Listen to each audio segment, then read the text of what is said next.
യു.പിയിൽ 17 വയസ്സുകാരിയുടെ മൃതദേഹം തലയറുത്ത് കനാലിൽ തള്ളിയ കേസിൽ അമ്മയടക്കം 4 കുടുംബാംഗങ്ങൾ പോലീസ് കസ്റ്റഡിയിൽ. പ്രാഥമിക അന്വേഷണത്തിൽ ദുരഭിമാനക്കൊലയെന്നാണ് നിഗമനം.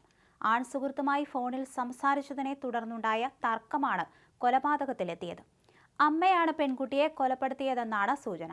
മൃതദേഹം തിരിച്ചറിയാതിരിക്കാൻ വേണ്ടിയാണ് ബന്ധുക്കളുടെ സഹായത്തോടെ തലയറുത്തുമാറ്റി ശരീരം ഉപേക്ഷിച്ചത്. എന്നാൽ പെൺകുട്ടിയുടെ വസ്ത്രത്തിന്റെ പോക്കറ്റിൽ നിന്നും ലഭിച്ച പേപ്പർ കഷ്ണമാണ് അന്വേഷണത്തിൽ വഴിത്തിരിവായത്. വ്യാഴാഴ്ച രാവിലെയാണ് സംഭവം. ബുധനാഴ്ച രാത്രി 1 മണിക്ക് ശേഷം പെൺകുട്ടി സുഹൃത്തുമായി സംസാരിക്കുന്നത് അമ്മ രാകേഷ് ദേവി ചോദ്യം ചെയ്തു. ഇതിനെ തുടർന്ന് ഇരുവരും തമ്മിൽ വാക്കുതർക്കമുണ്ടായി. പെൺകുട്ടിയുടെ ഫോൺ മാതാവ് പിടിച്ചു വാങ്ങിയതോടെ തർക്കം വഷളായി. ഇതിനിടെ മാതാവ് പെൺകുട്ടിയെ കൊലപ്പെടുത്തി ശേഷം ബന്ധുക്കളെ അറിയിച്ചു. പെൺകുട്ടിയുടെ അമ്മാവന്മാരും കസിൻസും അടക്കമുള്ളവർ സംഭവസ്ഥലത്തെത്തി.